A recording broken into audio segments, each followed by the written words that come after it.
Boys, girls, babes, welcome back to the Jenaya Talks Caps podcast. Thank you all so much for joining us today. Whether you are joining us on one of our many audio platforms, be it Apple Podcasts, Spotify, et cetera, et cetera, et cetera, or whether you are joining us over on the YouTube channel. And yeah, for those of you who were not aware, this podcast does have a video version now if you prefer that. And we put those up on the YouTube channel, which is under the same name, Jenaya Talks Caps. So join us over there as well if you want to see our smiling faces, if you feel so inclined, or just keep listening in audio only if you prefer that. But wherever you are listening, and if you are a first time listener, or even if you just hadn't gotten around to clicking that subscribe button yet, please do not forget to click on that subscribe button if you do enjoy the content, as it really does help us out. It just lets the algorithm know that this is a good show and that it should be shown to more people across the platform. And we have had a ton of growth already here over the course of this season. And that has been so great to see. We really appreciate that so much. And so I thank all of our subscribers and all of our listeners near and far from the very bottom of my heartbroken heart, babes, as our Washington Capitals have officially been eliminated from playoff contention. And as such, their 2025-2026 season has come to a rather unceremonious end here with the conclusion of regular season game number 82 for the Caps. And it actually, it came to that unceremonious end a night earlier, actually. They didn't even get to play game number 82 before they were eliminated. So, and I mean, I just have to say right off the top here as well, super, super, super fitting that the 2025-2026 Washington Capitals season comes to an end at the hands of a godforsaken shootout. Like, that is just so fitting. So fitting, Sunny. The shootout was the arch nemesis of the Washington Capitals all season long. And so, although it wasn't even themselves who were actually playing in this shootout, which ultimately vicariously eliminated them, that shootout, of course, was going on between the Carolina Hurricanes and the Philadelphia Flyers, with the Flyers obviously being the team that the Caps needed to catch for the Metropolitan Division 3 spot in order to make it into the Stanley Cup playoffs this season. So Philly wins the shootout and gains the extra standings point that they needed because of it. And in large part, by the way, because that asshat Rod Brind'Amour and the Carolina Hurricanes decided to send out a bunch of plugged defensemen to shoot for them in the shootout. A bunch of D-men they sent out there. A bunch of guys taking like their first career shootout attempts, or they're like 0 for whatever in their careers. So they do this. They send out a bunch of plugged defensemen to shoot for them in the shootout. And this is after, as well, not dressing most of their regular lineup and almost all of their best players for this game against Philly. So Bush League moves there by the Canes, who obviously did not want to see the Washington Capitals make the playoffs. But yeah, just super fitting, honestly, that it all comes down, that it all comes to an end for the Washington Capitals with a shootout. I thought that was just pure poetry, honestly, because yeah, like I said, shootouts just our arch nemesis all season long here. But yeah, Sunny, why don't we just start with your heartbreak here? Like, say hello to the babes first, and then just let us know what you were feeling as you watched the Philadelphia Flyers and the Washington Capitals season with that shootout. Well, it was funny because, like, this whole hello, everybody, by the way. Welcome back. Yeah, I felt like the games, like, there were so many games near the end of the season where we were like, oh, these teams need to lose so we can catch momentum. And, it wasn't happening for so long. And it was just fitting, like you said, that, teams that, like, kind of choked it. So Islanders, Columbus, bunch of other people that choked it. But the game went, Carolina was up 2-0, and we're like, oh yeah, they're gonna do it, whatever. But just like as the season went, for the Islanders, you know how many games they came back in within 7 minutes of third period so many times just by fluke. And I was like, it's gonna be one of those games, I think, that the Carolina Hurricanes are not gonna win 2-0 because that's just how it goes. And then sure enough, it went 2-1. Sure enough, it went 2-2, and then I was like, "Oh fuck, here we go." And By then it by went the to way, by the way, you were with me in person here, Sunny, during that game. Like, how loud was I screaming? Tell the people how loud I was screaming when Carolina went up 2-0. was I like was the all room in. shook. I The was room all shook. I was all in. I was like there I was literally like the Washington Capitals are gonna do it again, just like they did in the 2024 season with that like miracle stretch drive run to get into the playoffs. I literally thought that's what we were headed for again when Carolina took this 2-0 lead. And then I was just like, I think I think they realized maybe in the locker room, they kind of were like, what the fuck are we doing? Going up two on Flyers. We don't want the Capitals. Fuck the Capitals. We'd rather fucking face what they gonna be facing. I think it's not Boston, but it's gonna be their second wild card. No Well, Senators? because Carolina now, assuming that they get through the first round against the wild card, Yeah. they have just a clear path all the way to the East final here because in the second round now they're going to face either, the geriatric Pittsburgh Penguins or the Philadelphia Flyers, who I'm sorry, are not good. They're No. just not good. No. So I have obviously a lot of um, respect, I guess you could say. I do feel like there's a lot of kind of mutual respect now between like the Capitals and the Penguins and Capitals fans and Penguins fans because we've both teams have won, like both cores of these teams, their core players, both teams have had success, a lot of success, and won a championship, or in the case of the Penguins, a few championships. But I feel like there's that mutual respect because both teams have won and because they've competed against one another now for so many years. So I do have respect for the Penguins core players for sure. Crosby obviously is still really good, even though he's getting older.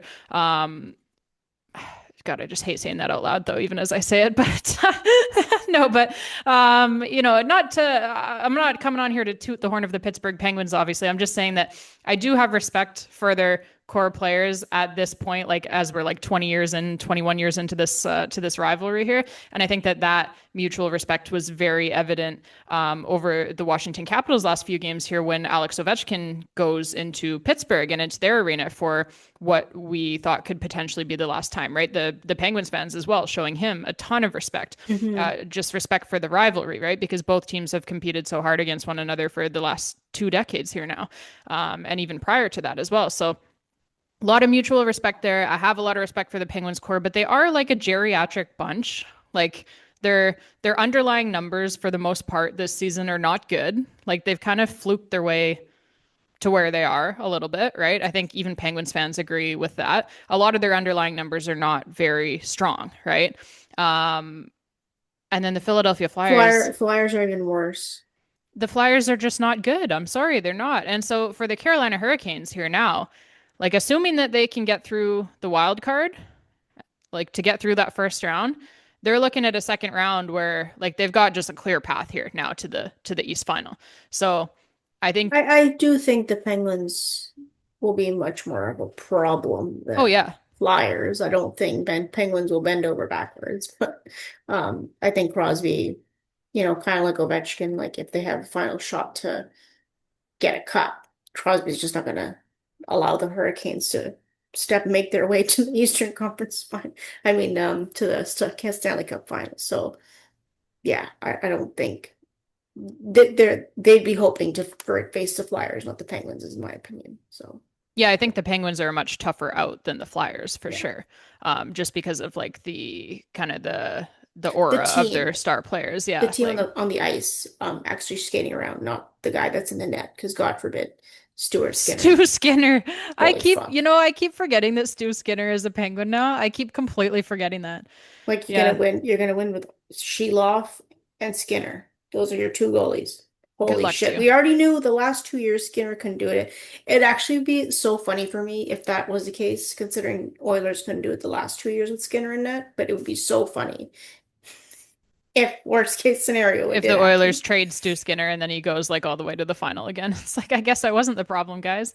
But no, it's I mean, I don't think that there's probably not much chance of that happening, but I hate to say it, but I could because Carolina every year pretty much they go to the Eastern final and that's it. They don't make Yeah, it farther than that, right? So, they um ain't making it with Anderson in net, that's for sure. if that's who they're going to start, I don't know. It'd be kind of crazy, in my opinion, if that's who they start, given how good Yeah, the other guy has been. But Bussy. Yeah, he's been really, really good for them. Yeah. But yeah, no, this is all just to say, like, to your point, I think the Carolina Hurricanes, that's why they did not dress hardly an NHL lineup for this game against the Philadelphia Flyers. I think Rod Brind'Amour wanted them to lose this game so that the Washington Capitals would not be in the playoffs, Yeah, it's just it's and in their path. For them to be able to go further in the play. And I know like the Hurricanes beat the Caps last season and all that, but like we were there injured. We were missing our main like guy we that did shut it. them down. We did have a lot of injuries going on. You know, a lot of guys were playing hurt, as happens for a lot of teams in the playoffs. But I think the Caps were suffering from a lot of that in the playoffs last season. And even though that was a 5 game series, like all of those games pretty much were We're close, 2-1 right? games. Yeah, they were low scoring, they were close games, and I think any team, like logically, and Rod Brind'Amour, of course, would know this. Like anytime that you can get to face, like you said, a Stuart Skinner or a Sheloffs instead of Logan Thompson. I'm pretty sure. Yeah.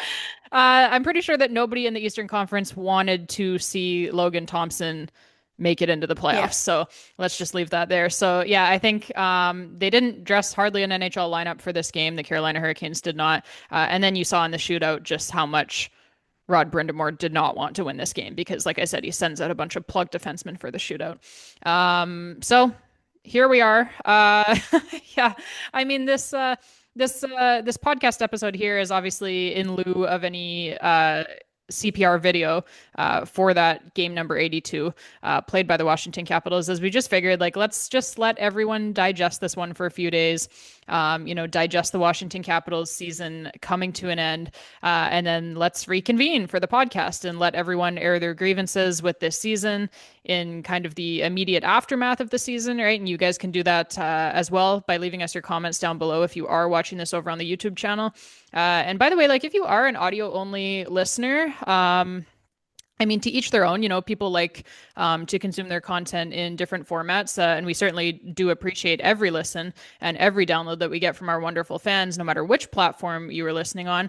But if you are someone who likes to be a part of the conversation, then I really do encourage you to subscribe over on YouTube as well, as we are building a really, really, really lovely community of Washington Capitals fans over there. And the comments section and certainly the live chat during the live streams as well. The comments and chat sections are always very lively, and so I mean, and we encourage that, right? Like we love it. We want every single Washington Capitals fan, as long as they're being respectful of their fellow Capitals fans, we want every single Washington Capitals fan to be able to have their own voice and to have their voice heard, right? So yeah, if you are not a part of the YouTube channel already, then we do encourage you to subscribe over there as well, if that's something that you're interested in and being a part of the conversation. But yeah, I mean, like this episode here is obviously coming at you, kind of in the immediate aftermath of the Washington Capitals season ending. And then there will obviously be time for more kind of in-depth dissecting of everything over the off season, especially since it is going to be a long off season for our Washington Capitals, unfortunately.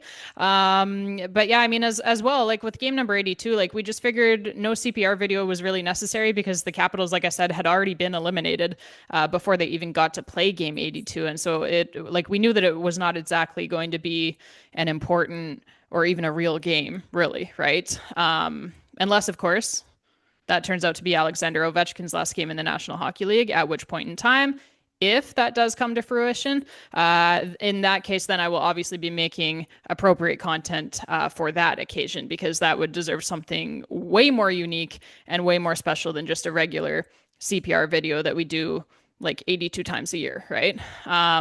Although we'll get to some of the locker cleanout stuff from earlier here today. We'll get to that a little bit later in the episode, because I think there is quite a bit of doubt as to whether or not this is in fact going to be Alexander Ovechkin's last season in the National Hockey League. So I was very pleased to hear that today. So we will get to that. We'll get to those comments from him at Locker Cleanout Day. But yeah, I think it's getting very interesting here as to whether he will actually retire or not. So stay tuned for that later in the episode. But also, I just wanted to let everyone know as well, just before we dive in here, that like we will have a lot more content over the course of the Capitals off season as well. So don't you dare unsubscribe just because it is the off season. Okay, the podcast episodes and the content in general will obviously become a lot more infrequent over the off season, as I think is to be expected, right? Because there's really just not that much going on, frankly, at a lot of points throughout the off season, and people like to be outside. I like to be outside.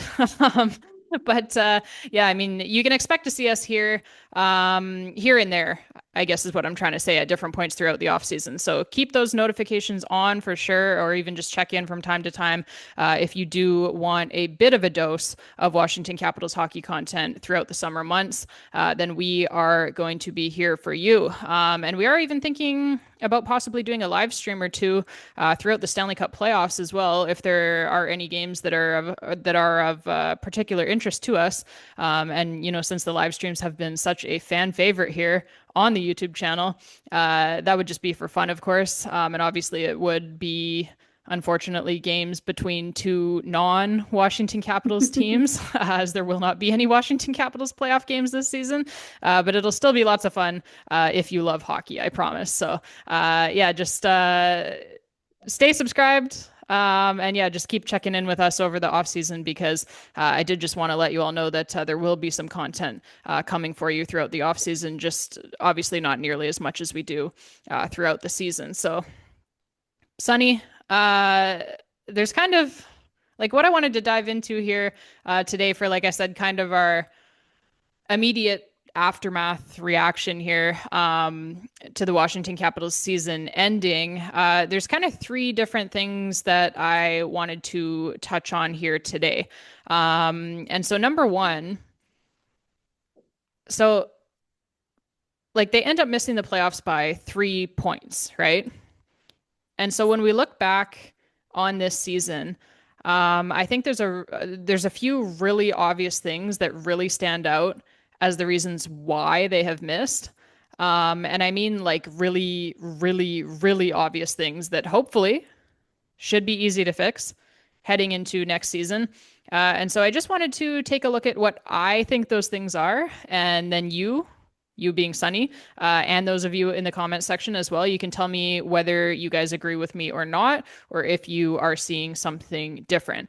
Because to me, like it was basically the same three things that plagued them all season long. And so these are in no particular order here, but the first thing was the power play, for sure. Like the power play, it sucked all season, right? Up until Cole Hudson signed his entry-level deal and joined the team in March. You know, once he joined the team, then the power play was good all of a sudden.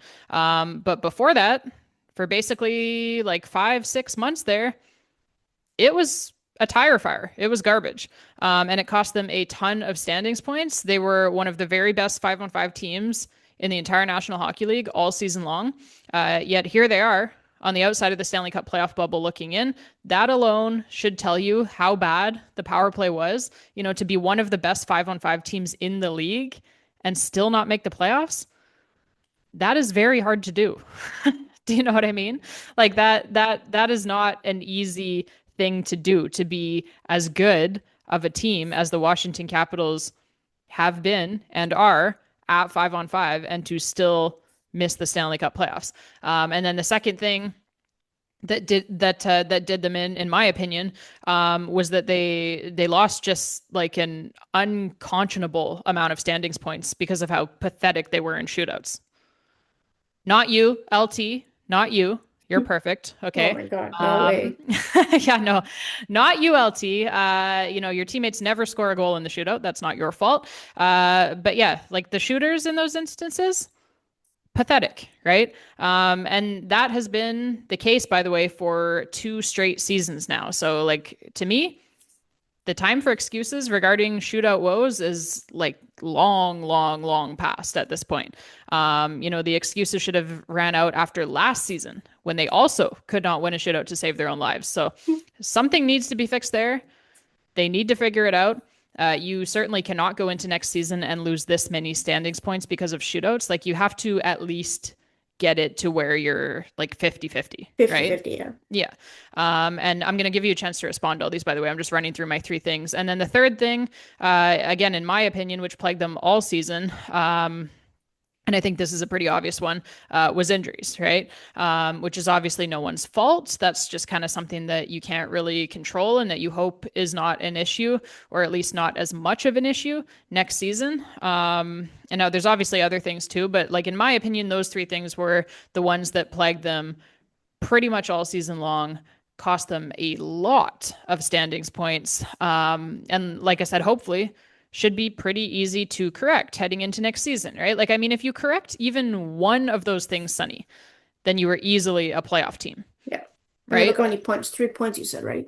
Out of the playoffs. 3 points out Three of the points. playoffs, yeah. Yeah. So how many points do we think well, I can tell you how many they lost in shootouts because that's a part of their record there in the standings, and you can see that just by going to NHL.com. So we know how many points they lost, by being so pathetic in shootouts, but how many points do we think that they lost by, for, like I One said, goal the games. first 5 or 6 months of this season, up until Cole Hudson signed his entry level contract and joined this team? For the first 5 or 6 months of the season, how many points do we think that they lost because they could not score a power play goal? A lot. 50%. 50% of the points?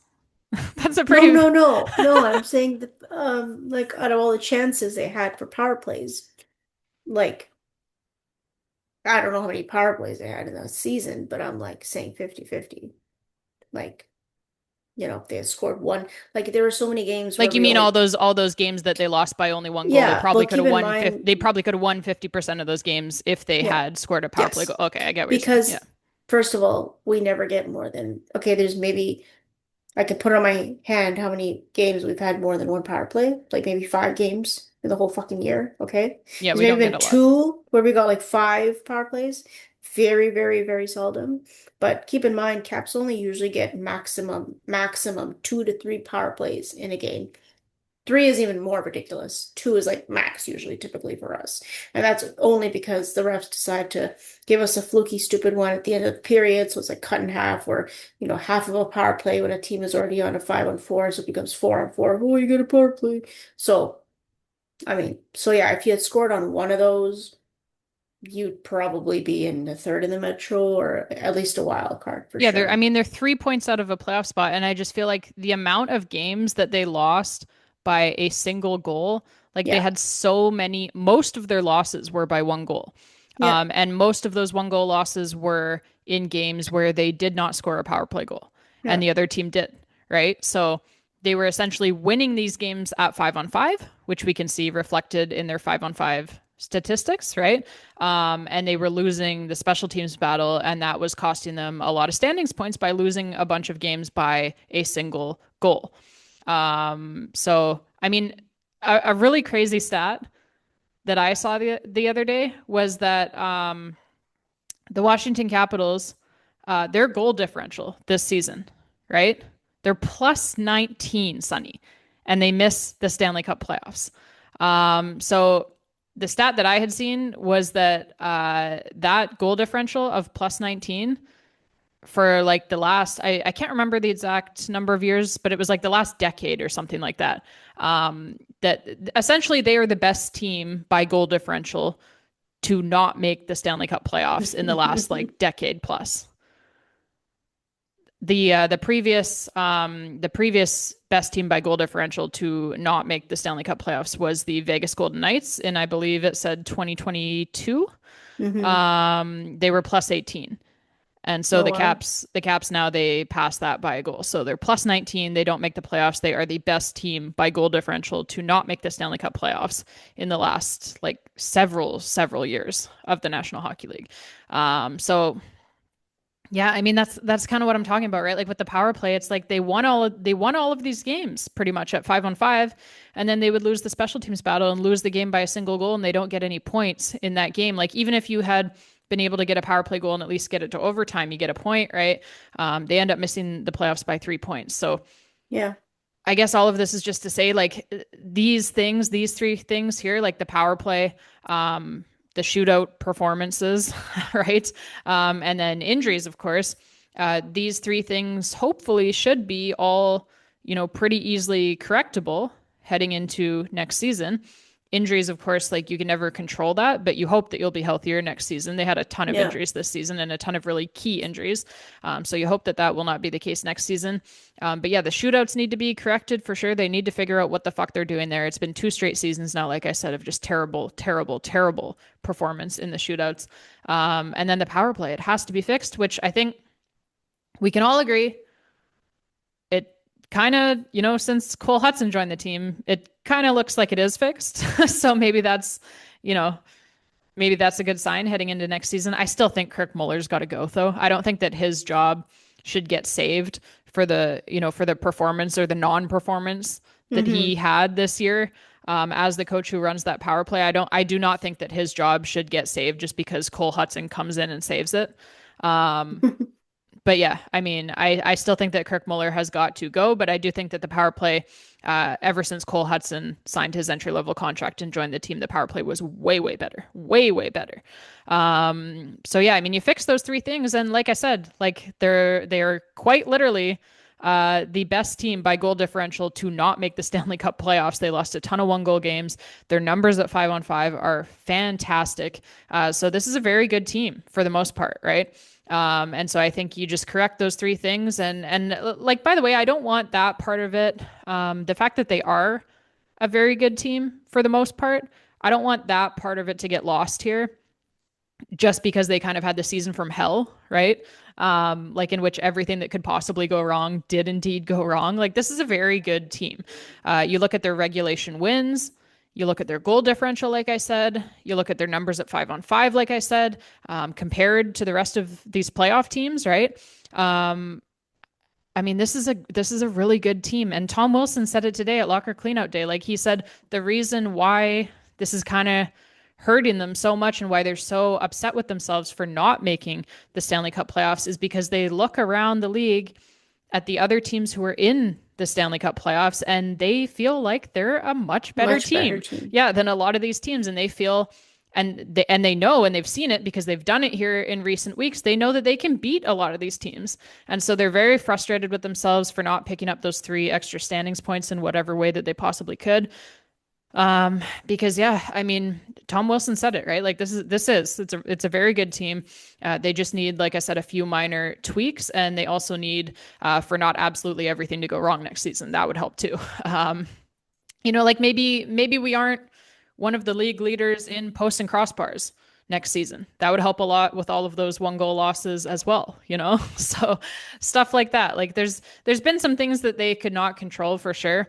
But yeah, I do think that there are some things, some minor tweaks that they can make to just correct some of these things. Because like if they are going to have a better power play next season, and like I said, it looks like they will with Cole Hudson on it now, with Ilya Protas probably on it now as well, with Ryan Leonard playing the way that he finished the back half of this season. I think that their power play is going to be a lot better next season. And I think that if their power play is indeed going to be a lot better next season, and if they are still going to be the type of 5-on-5 team that they have been for these past few seasons here, the past 2 full seasons here now, for 2 years straight now, they have been a dominant force at 5-on-5. So if they are going to keep that up, which I expect that they will, because they're going to pretty much have the same, The same team. the same core roster and all of these young guys back next season. They have the same core of the team, all the same, nucleus of the team. So I would expect that they will be indeed just as good next season at 5-on-5 as they have been for the past 2 seasons. And if that's going to be the case, and if their power play is going to look like what it looked like for the last month here since Cole Hudson joined the team, they're going to be pretty much unstoppable. Assuming that, the 5-on-5 play, like I said, looks the same, assuming that Logan Thompson is the same guy who he's been again for 2 full seasons here now, ever since we traded for him. Like they're going to be a really, really, really tough out for any team. So I mean, yeah, there's some other minor things, and we'll get into all of that a lot more over the offseason when we have more time. I think they need to have a different backup goaltender next season. If Charlie Lindgren is planning on having a third not great season in a row here, then I think we need to change something there as well because it is just simply not feasible. long term. To have to start Logan Thompson in 10 straight games and 16 of 17 or whatever it was down the stretch drive here. Like you need to be able to trust your backup goaltender to be able to play games, and it not be an automatic lost 2 points, right? So that's one thing that I think that they need to look at. But yeah, I mean, we'll get into all of it over the off season. Probably break it down into segments since there's always a lot to talk about in terms of like roster construction and things like that, and just things that they can improve. But yeah, I mean, Sunny, like just with these three main points that I kind of brought up here, I'm curious what you think about what I just presented there. Like, do you agree with me that those three things represented, some of the biggest issues that this team had this season, or were you seeing something different out there yourself? Um, yeah, I agree with the penalty for sure. I mean, I think that's pretty obvious. Sorry, not penalty, power play, power Mhm. play. But I like when you brought up goaltending, like 75% to 80%, we played pretty decently for the season. And you kind of have to understand like those guys play their heart out and with more, and we talked about this, with more confidence when Logan's in net. And I think that really, not to say that they don't play with Chucky in net, but like you said, like I think having a better backup goaltender would have given us more than those extra 3 points that we I think it's needed. 3 points lost for sure in games that he Like played. Yeah. there's like there were so many games where we were leading, okay, and then we didn't, or we couldn't because he let in those goals, or we just couldn't buy one more goal because Chucky had let in two or three goals, and so we're down 3-1 instead of being just 2-1. Um, so for me, power play for sure, but I think it's not really fair to say the power play was total shit because of the guys. Like, keep in mind, like, me and you had these conversations, like, why the fuck are we putting the same fucking guys on the first unit every fucking time? Like, it has to do with the power play coach, but at the same time, like, it's the same guys. Like, why aren't we changing it up like halfway through the season? We already know it didn't work last year. Our Yeah, they power play didn't. sucked last year. So why wouldn't you make those adjustments already? So I get it, the guys need to get a goal, but like the fuck do you have to work with? Like you should have changed it and taken out Carlson, put Chikrin in, put Leonard in earlier in the season. Why the fuck did you wait till half the season? Like, oh, maybe we should put the young guys in. No shit. They didn't So actually, yeah, they didn't actually like change. no, They they didn't changed it actually, at the very end, yeah, till right before Hudson. they didn't change the power play units until like there was like a month left in the season. Yeah, so it's like That that. What is that going to do? that's when finally Ryan Leonard started getting That's consistent what I'm time on the saying. Like, power why play. wasn't he on the first unit or second unit at the beginning of the season? We knew it worked last year, kind of. So why wouldn't you just continue that instead of going back to Formula One where it didn't do anything? I feel like And they would give him like a tiny look on the power play and it would look way better and then they would just go away from it again and just go back to the same fucking five guys that they always use, all the five veterans, right? and there were And so many games where Carlson, and I love Carlson, but he just wasn't meant to be on the power play to the point where he would cause a shorthanded goal so many times, or well, he's almost too slow. shorthanded He's too slow goals. now. That's He's my too slow. point. Yeah. So, sure, the power play needs to be better, but like they didn't have much to work with. And you have a coach telling him the same shit with the same five guys instead of changing it up at the beginning of the year versus we're already dovetail end of this year and now you want to change it up and put new guys in. It's too fucking late, man. It's too fucking late. Yeah, and So, look at the difference that it made when Cole Hudson came in, and exactly. then all of a sudden you have a quarterback of that power play who has so much speed and he can just easily enter the zone. Like the zone But even entries, before Hudson, we had Chikrin, we had Leonard to bring. Like we had the guys, the amount you of know what I time, mean? the amount of time that it took for them to finally put Jacob Chikrin on the power play was Yeah, it's insane. ridiculous. They basically didn't go to it for real until they traded John Carlson. Yeah, I'm just like, Yeah, it's what the super fuck? frustrating. And So, I think now, like that's why I'm saying, like heading into next season, like now you have a double threat, like a two, you can have two threatening units now, with having Cole Hudson quarterbacking one unit and Jacob Chikrin quarterbacking the other unit, right? So now you have two like super high end kind of power play quarterbacks there. And then I think obviously now they've learned their lesson. Like Ryan Leonard needs to be on the power play. Ilya Protas, they stuck him on the power play for these last few games. He looks Yeah. fucking incredible on it. Yeah. So funny, by the way, that like in, you know, however many seasons Alexei Protas has played now, he's 25 years old now. He's scored all these goals for like he scored 30 goals last season. He scored 25 goals again this season, and in all of those goals, he does not have even a single power play goal. And then his younger brother, 19 years old, comes in. He scores his first National Hockey League goal, and it's on the power play. So he's already got more power play goals than his older brother, who's 6 years older and has scored like, almost 100 career goals now. Like it's so funny that the first goal for Ilya is a power play goal when Alexei does not have a power play goal. Like Alexei Protas is one of the best 5-on-5 players in the entire National Hockey League. But yeah, all of his points are at even strength or shorthanded, right? He doesn't have Yeah. anything on the power play, mainly because they don't really play him on the power play. Because Spencer Carberry said that, which I can kind of understand. Spencer Carberry has said that the reasoning for that is not because they don't think that he would be good on the power play; it's because he already plays so many minutes, and they want him to have like full energy for his minutes at 5-on-5 because he is such a phenomenal 5-on-5 player, and for his minutes on the penalty kill because he is such a phenomenal penalty killer. So ice time management, I guess, for him. But yeah, they throw his younger 19-year-old brother Ilya Protas on the power play right away, and he scores a power play goal right away. So I thought Yeah. that was pretty funny. But yeah, I mean, I feel like they finally learned their lesson in the last month of the season or so to play these young guys on the power play, and the power Yeah. play got so much better. It was right up around 30% efficiency for the last month of the season. It was one of the top power plays in the NHL. It was too late, obviously, here, but I think that they definitely should have learned their lesson now, heading into next season, that these young guys need to be on the power play, and it was immediately better as soon as they put them on it. So I think that Um, offers a ton of promise for next season and I beyond. al- I also think so. So we talked about the power play. My thoughts on the power play because it just wasn't the guys. Well, I think again it was goaltending, like backup goalie, because they play like not 50-50 games, but those are 2 points or 1 point loss. Um, and then it goes to I think penalty kill too.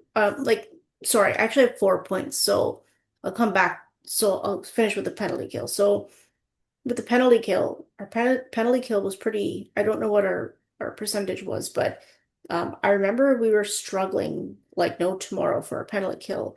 And I feel like when Caps would get a penalty, it was like an automatic goal, pretty much. Like we just kind of, again, near the end, got our shit together or got some sort of system to be able to kill penalties and not just like 2 minutes. I know there was a couple of games where we killed like 2 4 minutes in a row. Like in one game, and I was just like, this would have been useful at the beginning of the year. Well, it's Um, really it's really interesting what you're getting at there with the penalty kill, because the penalty kill, you're right, was completely atrocious for like the first half of the season, and that cost them a lot of standings hmm points as well. hmm But then Caused them to have the game tied, and then they lose 3-2 yeah, or they whatever were the hell it was. the penalty kill was atrocious for the first half of the Yeah, season. But then for the back half of the season, the penalty kill became phenomenal. It was literally like the number one penalty kill in the league yeah. from, I believe it was from January 1st to the end of the season. So they really, really, really got their shit together on the penalty kill. They finished super strong. Like I said, it was the best penalty kill in the NHL for, the back half of the season there. And that rocketed them all the way up in the penalty kill rankings. Like they started the season, they were like 30th in the NHL, I believe, on the penalty kill for hmm the first like half of the season. And then they rocketed all the way up those rankings, and I believe they finished 12th or 13th, something like that on the penalty kill. I could pull it up here, but um, actually, I will pull it up here if you want to just talk for a minute. But Yeah, um, and then to be quite honest, I think there's more than 3 points. At the fourth point is the frustration with I guess the lack of putting in somebody to sub in for Dubois. Like ugh, we did not, I understand like being short guys, injuries, but like at some point, like these lines aren't working. Like you need like sort of did a pretty good job, I gotta say, like throughout the whole year, subbing in for Dubois. But like as like management, like wouldn't you want to, if you have certain guys that you can bring up, why not bring them up sooner or for some games that you need points in instead of just continuing to throw these lines and there was many not just a week but it was like probably 2 weeks of just these constant line juggling and nothing was working. It's just like why aren't we calling up somebody just to sub in for like a little bit of time till Dubois gets better because we didn't really know what his timeline was. It was just like, it was a pretty hefty injury for the entire season. Well, So, but that's the frustrating thing, Sonny, is that they did know what his timeline was because he had a surgery. So his timeline was like pretty set. Like they knew exactly how long they were going to be missing him for, and they knew it was going to be a long time. So it's not like they were like, thinking like, oh, he's day to day, and then it ended up being several months. No, yeah. they knew, the general manager knew exactly how long he was going to be out for, and he did nothing to address So it. that's kind of my point. I'm like, I have a very frustration with the general manager. It's just like, what the fuck are you doing? Like, you're just wasting away points because you don't feel like what bringing up young guys just like you're just using them to just because we are short one of our main centers. Like you need a main center. You can't just make a center out of a fucking player because you don't feel like bringing in a somebody from the. I just that's kind of what my frustration is, and just like you and I talked about it. I'm like, what the fuck are we doing here? Like we need these lines to work, and like, what do you want Spencer Carver to do? Like so. I mean, I feel like that was a chunk of something that could have been repaired, within the season to kind of help us get more points because to we have lost a three lot of more games to because have our three more fucking lines standings were a points. shit show blender Yeah. that just, like you Yeah, to can't win have games with no chemistry if you're not keeping the lines consistent, throughout a set amount of games. Like and it's this not going is to work. this is what's so frustrating is they only needed three more standings points to make the playoffs. And with the way that they have been playing for the last month or two of this season, they would have been a Yeah, complete threat in the playoffs to anyone because they were hot. They were playing great hockey down the stretch here. And those are yeah, exactly the types of teams that everybody fears once the playoffs yeah, start are those teams who are coming in hot and have been playing their best hockey down the stretch drive of the regular season. And that is exactly what the Washington Capitals were doing. And so nobody would have wanted to face them. And I think they would have had a really good chance to go far had they got in, but they end up missing by 3 points. And I think you hit the nail on the head there with saying, like, so two things. First of all, you're 100% right. Justin Sordif comes in. He does an incredible job trying to fill in for Pierre-Luc Dubois. But those are big shoes to fill, and especially for a rookie in Justin Sordif, right? Like Pierre-Luc Dubois, he doesn't just provide points. He is an incredible shutdown center. He's their main matchup center. Like he is a great defensive two-way center, right? He puts up the points and then he plays great defense as well, and he shuts down the opponent's top line. So those are really, really, really big shoes to fill, and that's a really tough spot to put a rookie like Justin Sordif into. But I think Justin sort of did a phenomenal job with that. He did the absolute best that he could, and he did really honestly like a really good job. And so that's the second point that I want to make is that, and you touched on it, like, what did folks want Spencer Carberry to do with the lineup that he was given? Like, Chris Patrick didn't give him anything to fill that hole created by the injury of Pierre-Luc Dubois. And like I said, Chris Patrick knew exactly how long Pierre-Luc Dubois was going to be out for because he had a surgery. It was a set timeline. He knew that he was going to miss almost the entire season, and he knew that right from the beginning when the injury happened and when they decided to have him have the surgery. So he knew that he was going to be missing him for almost the entire season. So Chris Patrick didn't do anything to fill that hole. He doesn't give Spencer Carberry anyone to plug in there. And so Spencer Carberry, like, what do you want him to do? He's doing the best that he can with the guys that he's been given. And to Spencer Carberry's credit, I think like he got the absolute most that you could possibly get out of a guy like Justin Sordif. Like what more could you ask from Spencer Carberry for what he's been given to work with lineup wise and for getting the most out of his players? I think he did that. And what more could you ask from Justin Sordif as well? Like he played pretty much at the top of his game all season long for this Washington Capitals team, trying to plug that hole. But he was never going to be able to fully plug the hole created by Pierre-Luc Dubois because he's Pierre-Luc Dubois. Like, do you know what I mean? Like, you can't ask a rookie to fill that role, but Spencer Carberry didn't have a choice but to ask him to Yeah. fill that role because he wasn't given anyone else to fill it with. And by the way, I told you this was going to happen. I told you that if they ended up calling up finally Ilya Protas all the way at the end of the regular season when there's only a few games left. I told you, Sonny, I said they're going to call him up finally with only a few games left. He's going to look fucking incredible. And everyone is going to be so pissed off that they left him sitting in Hershey all season long while we had this completely obvious hole created by Pierre-Luc Dubois That's kind of what I'm getting that at needed to be here. filled. Ilya Protas is a center. It was a natural fit and a natural replacement to just call him up. He was lighting it up all season long in the American Hockey League against men. As a 19-year-old, he was doing things that have not been seen by a 19-year-old in the American Hockey League since Patrice Bergeron. And yet, they leave him in Hershey all season long. Management does. Like, this guy was the perfect guy to call up to try to fill that hole created by Pierre-Luc Dubois.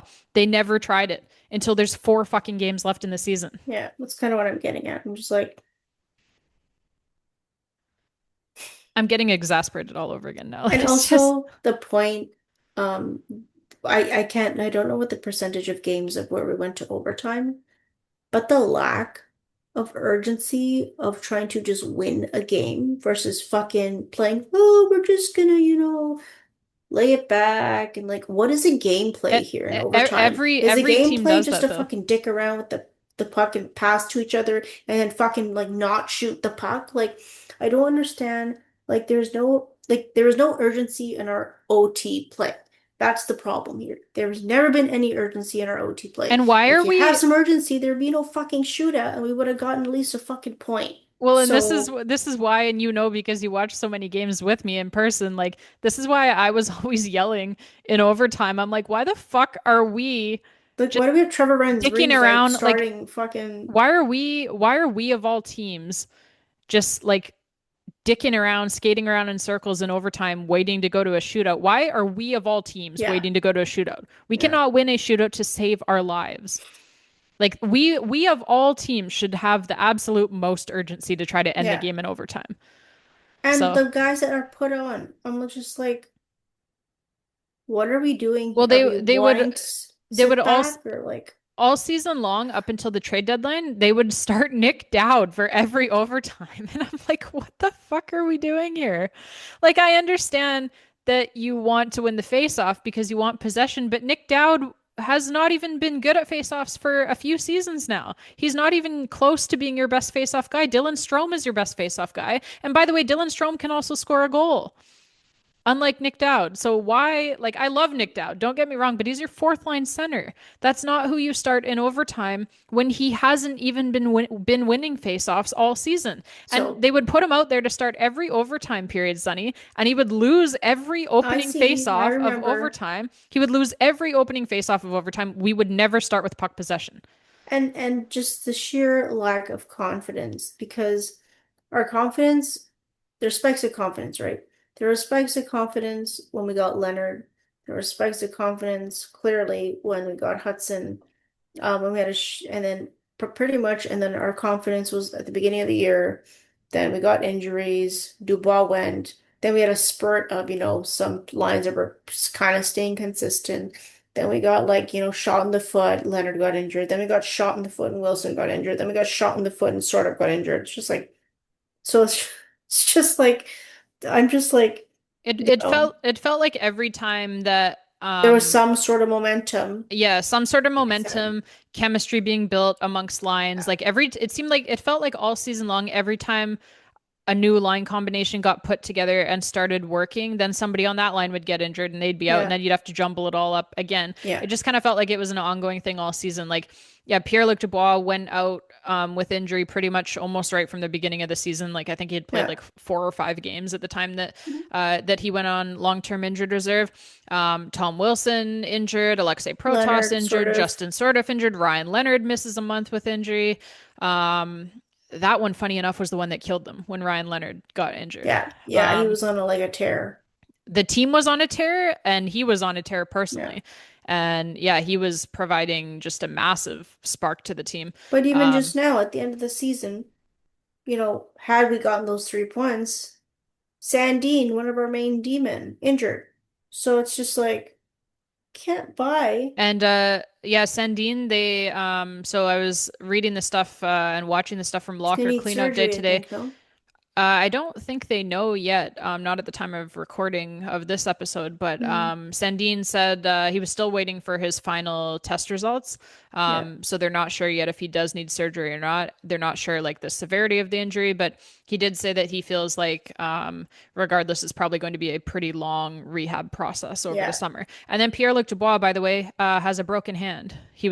So I believe it was the third last game of the season, right? That he left that game with injury. But then he Oh, came yes.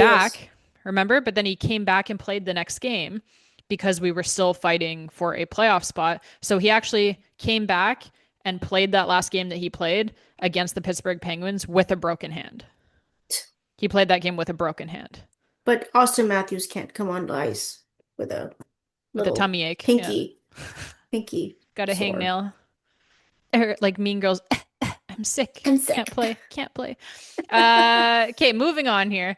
Thing number two that I wanted to touch on today is I just wanted to.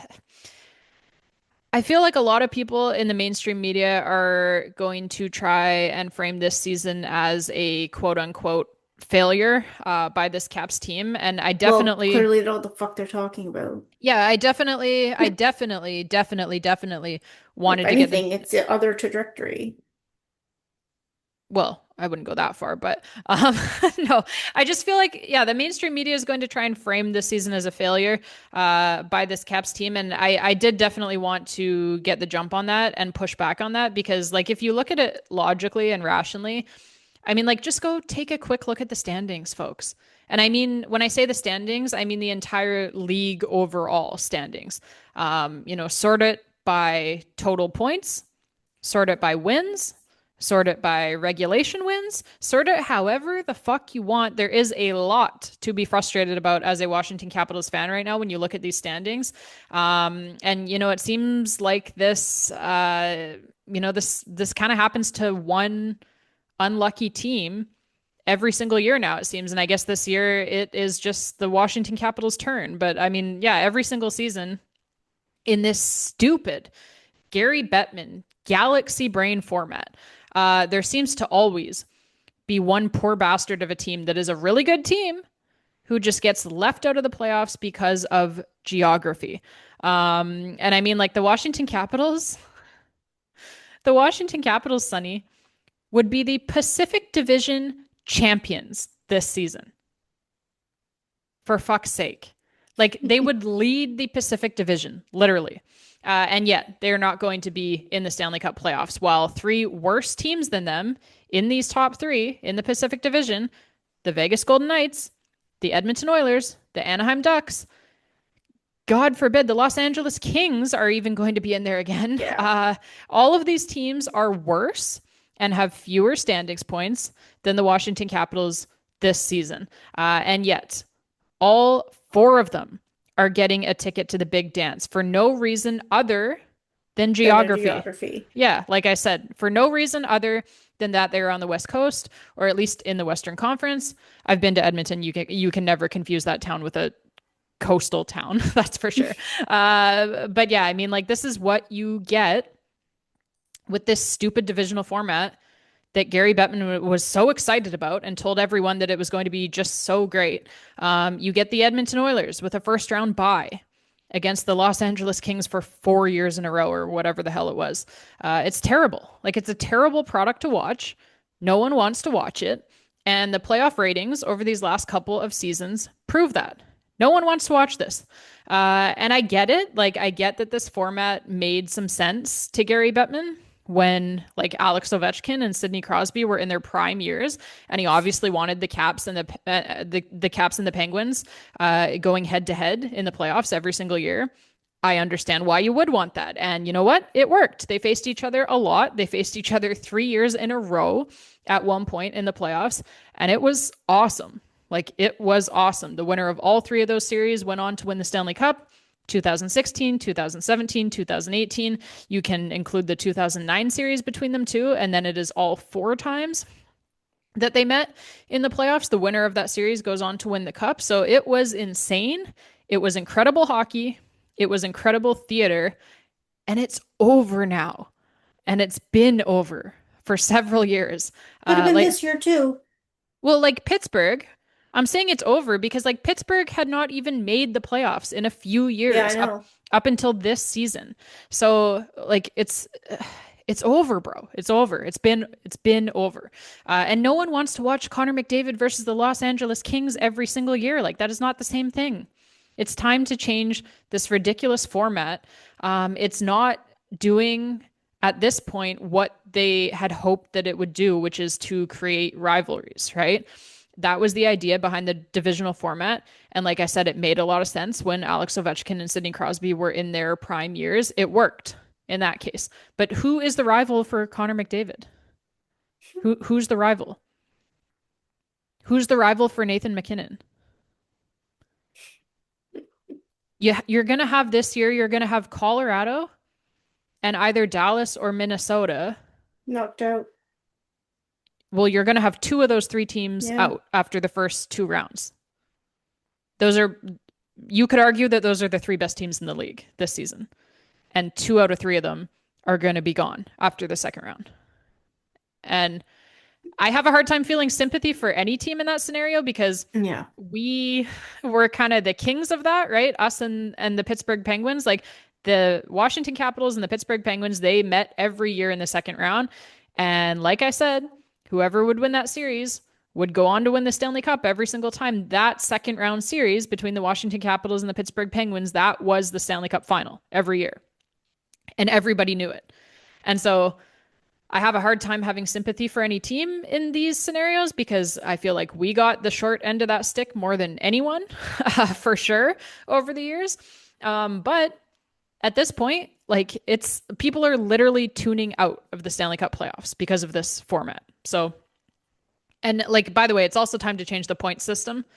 If you listen to a lot of the very valid complaints that a lot of the fans are having, Loser um, points.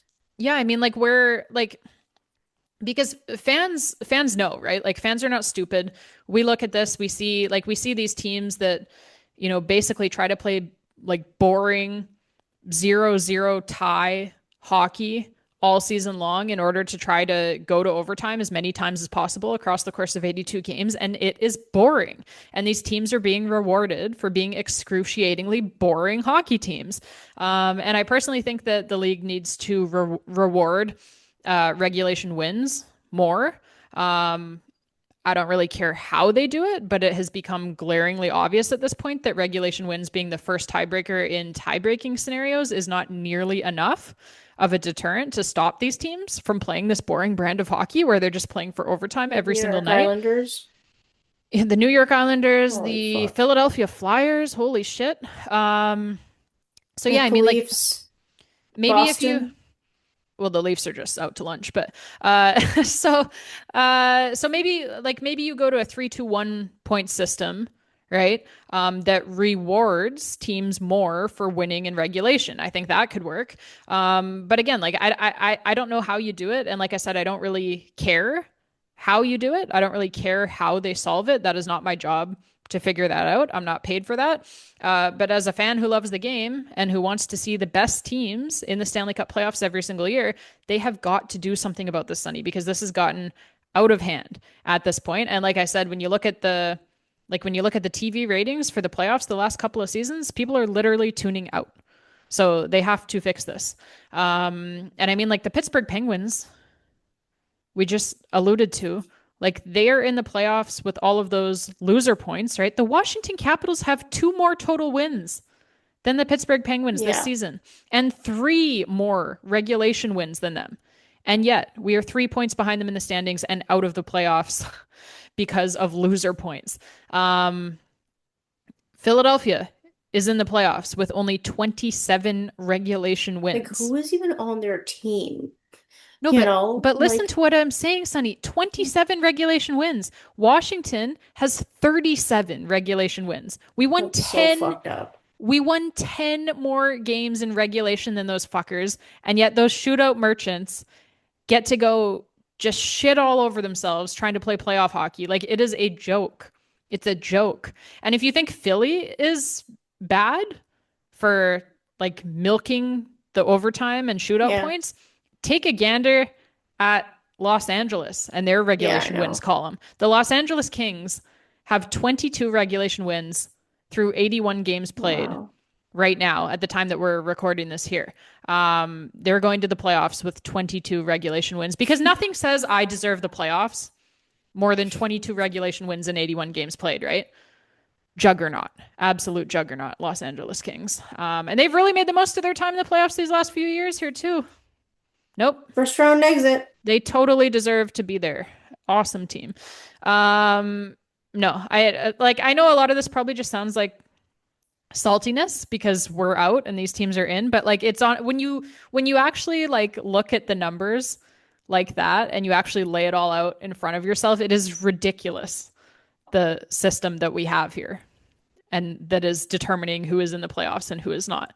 Um, all right, moving on. Thing number three that I wanted to discuss today is hope, Sunny.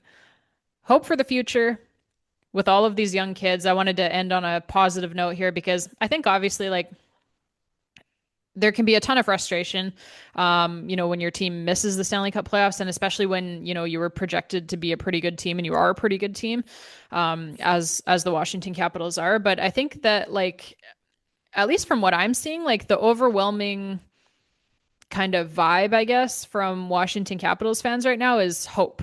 Like there's a lot of hope, there's a lot of excitement for next season and beyond because of these young kids that they have.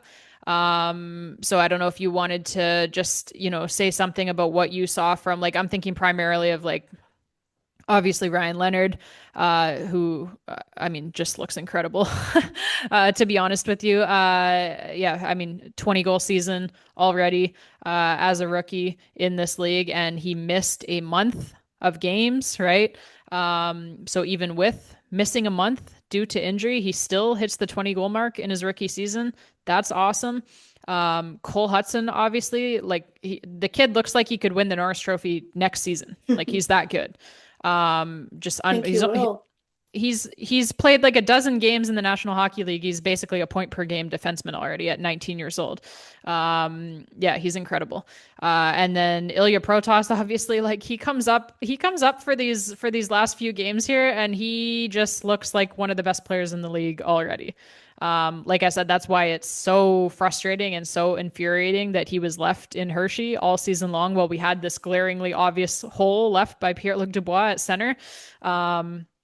But positivity, right? Heading into next season, Ilya Protas looks like it could honestly be a two-horse Calder Trophy race. I've said this before, but it could honestly be a two-horse Calder Trophy race next season with both of the horses being Washington Capitals. I think there's going to be some pretty big odds for Cole Hudson to win the Calder Trophy next season, and I think there's going to be some pretty big odds as well for Ilya Protas to win the Calder Trophy next season as the league's top rookie in the National Hockey League. So, Sonny, what do you just say something about these kids? Like, there's more as well, by the way. Like Andrew Crystal might be on this team next season.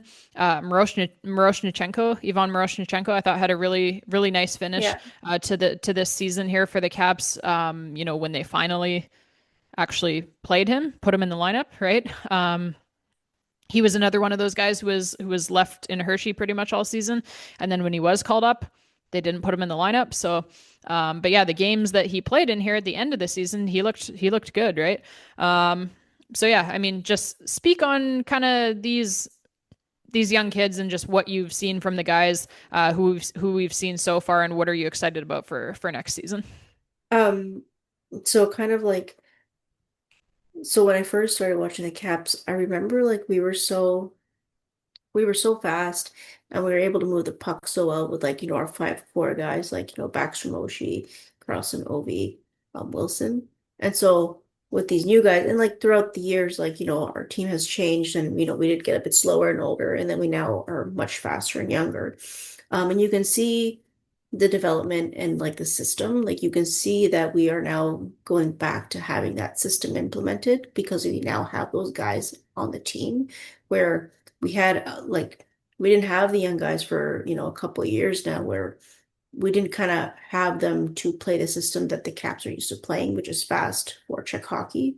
And now that we have all these younger guys coming in, we can implement that style of play that we're just so used to seeing that Caps are just easily able to get goals, make plays, forecheck, be hard on the puck, kind of play whichever way we want to play. Because we never really had those guys the last couple of years to play the way we want to play in our system.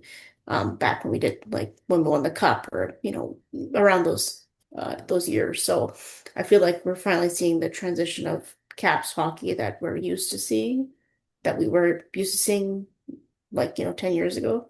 And it's nice to see that it's finally coming to play and we're seeing it now. So I think, yeah, there is lots of hope in terms of being able to see, how far we can go. And I think next year, if everyone stays hopefully healthy, that I think we should be top three Metro for sure. Hoping that again Thompson as well is playing his best play as goaltending, but also giving, Stevenson a chance to be that second guy up because if we're moving all these guys on the ice from Hershey to be on the ice for like, our defensemen or forwards, we should also be doing that for our goaltending, not just keeping safe back with, I understand they're really like tight with Charlie, but at the same time, you emotionally had to let go of Nick Dowd, big part of the locker room. You emotionally had to let go of Carlson. So, I mean, if you're willing and okay to let go of those two, you kind of have to be okay to let go of Chucky. So, I mean, you got to really let Stevenson kind of come up to his play if you're going to let all these other younger guys kind of come. And I think there is hope to have that tandem with Thompson and Stevenson going forward, but we just have to kind of make it happen. But I don't feel like people should be, pulling their hair out and setting their hair on fire because we didn't make the playoffs.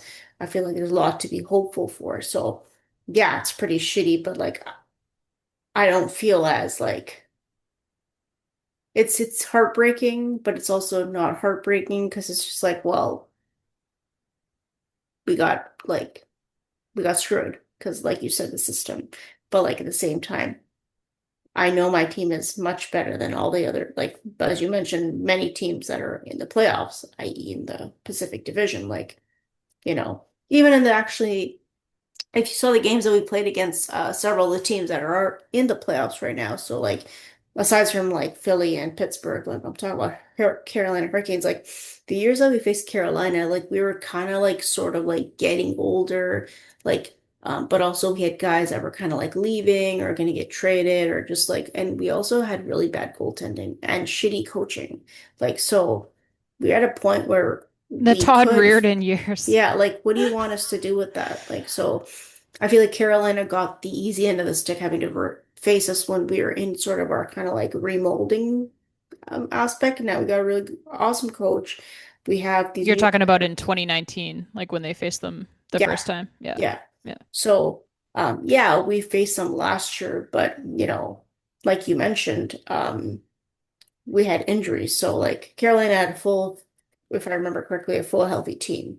So, And they were close games. Close yeah, games. yeah, that's what I'm saying. It's Yeah. not like we got like fucking blown out. It's Like a it's a it's people, a it's a 5 game series, but they were really close. So I'll use a line from Rod Brindamore, or a similar line when remember when his Carolina Hurricanes got swept and he said, "Well, we didn't get swept yeah, because they were all yeah, 1 goal games." Okay, yeah, Rod. So it wasn't actually a 5 game series yeah. because they were all close games. So Yeah. yeah, But also like when we got eliminated in the first round against the Rangers, like that those games too, like we weren't that bad. Like, you know what I mean? Like I feel like people, I don't know. It really sucks to be not, and like, I think there were so many of those games that we could have won, and I feel like the refereeing was kind of like skeptical in that season, that series, just because it was New York Rangers and they wanted to. I think that was the year they won President's Trophy, was it not?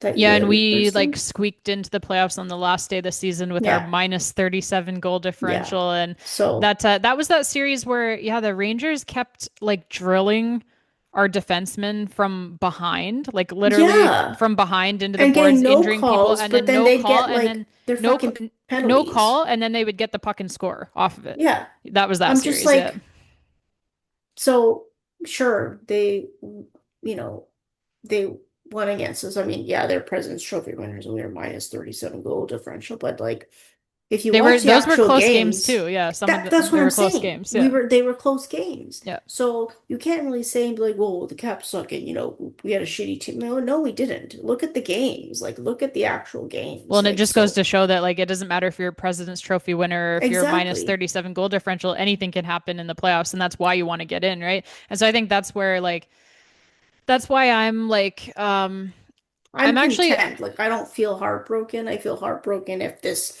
was the last year of Ovi and we didn't make the playoffs. Then it's a different story. But I feel like I don't even feel sad for myself honestly because I'm okay with us not making the playoffs this season. Because I think that like I said, if you look at it logically and rationally, like there was a lot of shit that went wrong this season. And also, if you zoom out and take even a bigger picture view, like we are way ahead of schedule in our rebuild right now, our yeah, rebuild. yeah, yeah, Like they're already a really, really, really good team. yeah. So like there's so much to be excited about. So I'm not even really sad for myself. I just feel sad For for the the guys. players. Yeah, I just feel sad for the players on the team because I do think that the way that they played like this last month or two of the season, I think they deserve to make it. So I feel bad for them because I know how badly that they wanted to make it. And they busted their asses to get there and they made a huge comeback in the standings. Hmm. They almost did something that had not been done in like decades for how far behind they were in the standings. And they almost came all the way back and made it. So I feel sad for them because I truly believe that they deserve to make it with how they played down this stretch drive. But yeah, just to touch on the things that you said before we wrap up here, like I think with the goaltending, like I mean Logan Thompson, it is by far a large enough sample size for him now. Like he's been here for 2 full years now. He's been incredible the entire time. Like he is a number one goaltender in the National Hockey League, and not even that, he is a top three goaltender, like league wide in the National Hockey League. He is unbelievable. And like now, no one can say like, oh, it's just a good year. Like it's just one season kind of Hmm. thing. It's been back to back seasons now, two straight, like I said, full years that he has been one of the very best goaltenders in the NHL. So I'm not worried about him at all. I think he'll be exactly the same guy next season.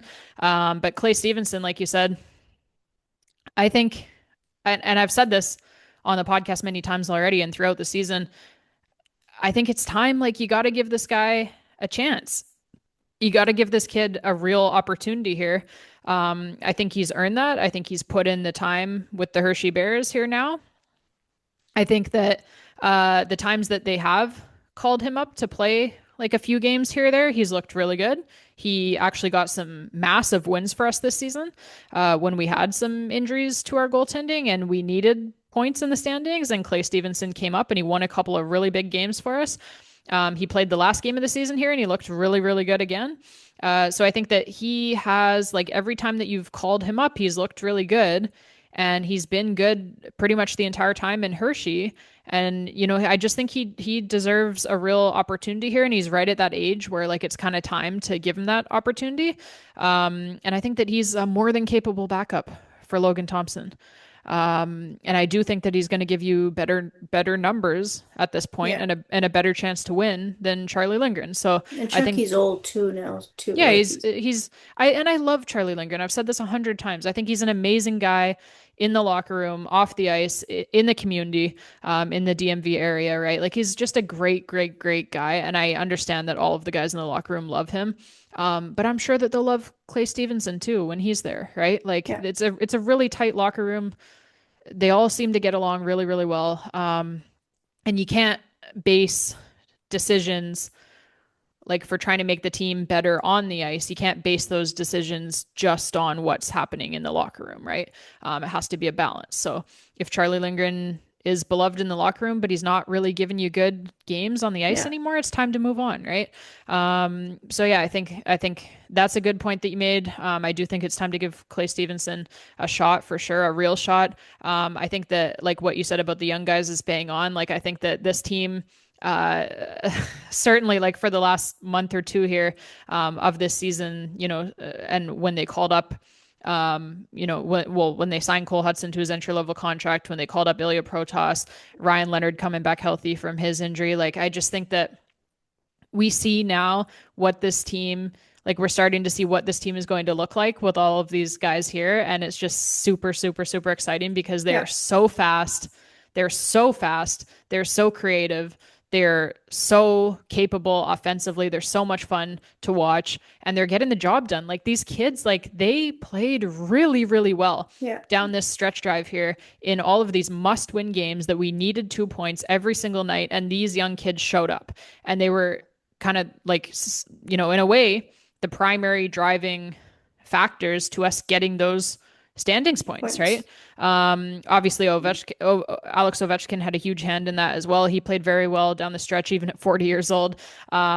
Plays all 82 games again this season, which is just crazy at 40 years old. Tom Wilson obviously was incredible down the stretch as well. So the veteran leadership was definitely very, very, very strong down the stretch drive here. But the kids did their part as well, and that to me is Yeah. very exciting because these were must-win games. They were tight checking playoff style games down the stretch here, and these young kids showed up. They scored goals. They got the job done. They got the wins. They got us the points in the standings. So I think that bodes very well moving forward. And it's also just exciting because they play an exciting, fun Yeah. brand of hockey.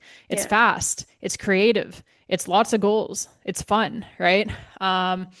Which we're used to seeing before. So, Yeah, that's kind of how this honestly, like this new group of kids that's coming up here right now for the Caps, um, they're giving me major Young Guns vibes, like from back when Alex Ovechkin, Nicholas Backstrom, Alexander Semin, Mike Green, like when all of those that's guys kind of what were. I was saying. Like I wasn't around for the Mike Salmon and Mike Green era, but they sure bring back that juice from the Rock the Red era, I guess you'd say. Mhm. So, Yeah, it's fun, right? So I mhm. think that's really exciting, and yeah, the only other thing that I wanted to touch on here before we get off of here was just oh, by the way, I did pull up that stat. So the Capitals penalty kill finished 14th in the league. So, and that's coming, like I said, that's coming all the way back from earlier in the season. I believe they Yeah. were like ranked like 30th or 31st for the first half of the season. So that's a massive improvement that they had over the back half of the season. And yeah, the last thing that I wanted to just touch on here was from the locker room clean out today, locker cleanout day. And we got some very interesting quotes from Alex Ovechkin regarding potential retirement. I think everyone was kind of assuming all season long that just because his contract was coming to an end, that this was the final year of his contract with the Caps, that everyone just kind of assumed that he was going to retire at the end of this season, right? And then I think like when he had the season that he did and he puts up 30 plus goals again and 60 plus points again, and he leads the team in goals and points again, even at 40 years old, then everyone kind of started saying like, is he really going to retire still being like a 30 plus goal, 60 plus point guy and still leading the team the way that he is? And then we see that game against the Pittsburgh Penguins, right? And all of the Penguins players, they wanted to do the handshake line at the end of the game. They wanted to, And he's like, no. yeah, they wanted to come over and shake Alex Ovechkin's hand because they thought it might be his last game or the last game that he would ever play against them. And he like waves them off. He's like, no, no, no, no. With a big grin on his face, of course. So that to me was very interesting. And that kind of said to me that maybe he's leaning towards not retiring. That's what I took from it. And then his quotes today. So first of all, he said to the reporters there in Washington, he said, "To be honest with you," he said, "I don't think that I've played my last game. Like I don't think that that was my last game in Columbus." The one that they played against the Blue Jackets, game number 82. He said, to be honest with you, he says, I don't think that that was my last game. He said, I hope it's not my last game. That's the second time that he has said that. And then he said that, obviously, like he hasn't made a decision yet officially. He said, obviously, he's going to talk to everybody. He's going to talk to the team, like management, talk to his family, see what everybody thinks. He did say that his family will support him in whatever he decides to do, his wife, his kids, his mom. We know his mom was kind of already let's say putting a good word in for him to continue playing. She seems to want him to continue for another year at Hmm. least. His mom, and he did say today that his kids are like already asking him, like, "Dad, you're gonna come back for another year, right? Like let's go. We got to play another year." So his kids want him to continue playing for the We want Washington him. Capitals. We want him. His mom, Um, possibly. Pardon? Possibly his mom. His mom wants him to, yeah. Yeah, yeah. Yeah, that's what she had said in an interview that she had done. She basically said, like if you're still healthy, which you are, you played all 82 games this season, and if you're still healthy and if you're still a good player, and you scored 30 plus goals and 60 plus points again this season, then she's like, why wouldn't you continue playing? Yeah, let's Yeah. continue playing. So that's what his mom had to say. And then Ovi today, his other quote from today that was a banger. He said they asked him. So he said he basically was saying that like he wants to talk to management and just kind of like confirm or reconfirm like what the team's plan is. Like just kind of confirm that they are indeed going to be trying to win a Stanley Cup next Hmm. season. And not taking steps back to rebuild further or whatnot. And so a reporter asked him, "What did you want to hear from the team? Like when you talk to Hmm. management, what did you want to hear from Chris Patrick?" And Ov essentially said, "Oh, we want you back for 2 more years. Here's a 2-year contract. Sign it." Okay, great, thank you, done. So that quote got a lot of play. A lot of people were very excited about that he basically said he wants to come back for 2 more seasons. I do think he was joking about the 2 years part, but Yeah. we'll see. I mean, I I think guess we'll never know till we know. we won't know until we know. But like Henrik Lundqvist said on the panel the other day, on the TV broadcast there, like he said about Ovechkin and Crosby, he's like both of these guys could play 3 more seasons at least. Yeah. Like he's like they're still incredible. They're still like people don't realize how hard it actually is to score 30 plus goals in the National Yeah. Hockey League. Like he just did it again at 40 years old. It's unbelievable. So we'll see, but that to me sounded very Promising. promising for people who want Alex Ovechkin to be back again next season. Very promising. So we'll see what happens. But Sunny, we're gonna get out of here now. So why don't you just say goodnight, say goodbye to everybody. You look like you're ready to go to bed. So yeah, just say goodnight, and then I'll do our outro here, and we'll get out of here. Yeah, no, I think just like as Caps fans, I think we have a lot to be grateful for, and I think that's what we should kind of be grateful for because we could be tire fire teams that don't make the playoffs and look like, not going to name the teams, but one in particular that I'm thinking about. Well, you're from Toronto, so I think we can all guess. But anyways, there are teams that, I feel like we should be grateful because we don't have management that flushed our life down the toilet and that, we actually have people that have worked their ass off to make sure that we're at this point where we don't need a full rebuild. So I think we have a lot to be grateful for, and we should, because we're not tire fires like other teams. So, like I said, but everyone should look forward to next season and see what we can kind of make happen. And I believe we will be top three of the Metro. And if I'm right, then you can take this episode and replay it next year.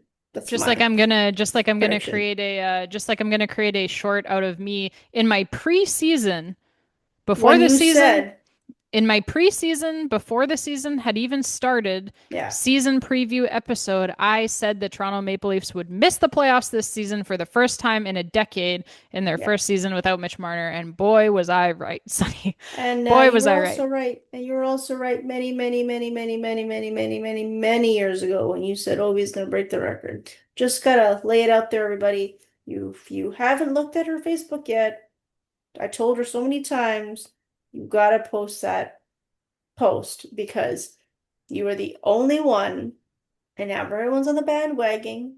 But I remember you telling me back then, it's like, that can never happen. That will never happen. And here you are, the only sole lonely bird. Well, I didn't even know you back then. I just told you that I I know, just I told know. you that I just told you that I had said it back then, and then you looked back on my Facebook and found the post to Yeah, reconfirm. Like, oh, you did say, yeah, it was 2008 that I said that. And yeah, I yeah, feel like all of these people in the mainstream yeah, media, like a lot of them didn't want to believe it. Like a lot of yeah. them didn't want to believe that Wayne Gretzky's record was going to be broken, and a lot of Even them, when he had 800 goals, you're like, oh yeah, yeah, it's never gonna be they broken. still He's already at 800, they so still thought it was impossible when he yeah, scored goal number 800 because they were like, "Oh, there's just absolutely no way that this yeah, guy is going to be able to keep this up like at the age that yeah. he is now and at the age that he's, coming to." And here he is, 929. He's And almost gonna blown break past it. almost breaking the total season and regular season and playoff I record want him too. to get that. I want him Yeah, back next season. I want him to get that record because it's so funny how like the minute that like I'll be honest with you, I had absolutely and like I am the biggest hockey person, biggest hockey fan. Like I know all of the stats and I didn't even know what the all-time combined regular season and playoffs goals record was. I didn't know who held it. I would have assumed it would be Wayne Gretzky, but I did not even know what that number was because it was never even talked about. And so it's so funny how now, the minute that the all-time goals record, which was the only one that everybody ever cared about, the minute that that gets broken by a Russian player and taken from the Canadian North American Wayne Gretzky, the minute that that record gets taken from him, now all of a sudden everybody comes out of the woodwork with yeah, this other number and all of a sudden this number is the one that matters. Like get out of here. yeah, No one yeah, ever cared about the combined goals yeah, record until right now when Alex Ovechkin took the yeah. actual goals record. So, Well, it's gonna be taken um because he's gonna need like four more, I think he's like 10 behind now. So, whatever. but yeah, if he plays next season, he's getting it for sure. So I want him back next season. I want him to have that record too. Just take them all. Take every single Yeah, record, and then no one can say a thing. He is yeah. the greatest goal scorer of all time. It's not even close. And yeah, no one should be To able make that to say anything. technicality over 10 goals, just like shut the fuck up. Yeah, and I mean, we can get into all that another day, but it's completely different eras. It's not even close who the better goal Yeah, scorer was. Wayne Gretzky will tell you that himself, by the way. So, and he has said that Alex Ovechkin is a way better goal scorer than him. So, yeah, yeah, no, I think yeah, there's a lot to be excited about. There's a lot to be grateful for with this team. I'm saying it right now. The Caps are going to be a wagon next season. I'll just yeah. put that out there right now. They were already a wagon. They just had lots of shit to deal with this year, to be quite honest with you. So, Well, and these young kids that are going to be presumably there all season next year, like yeah. they're going to be, Good luck with anybody having to deal with Hudson and Ilya and yeah, Leonard. Ilya Protas just a monster out there already. All right, babes. Well, we are gonna get out of here. Yeah, I mean, what can you say? Like, just thank you all so much, really, from the bottom of my heart, for being here all season. Some of you, and to our new subscribers as well. Just everyone who's listened to even one single episode this season. Thank you all so much for being here.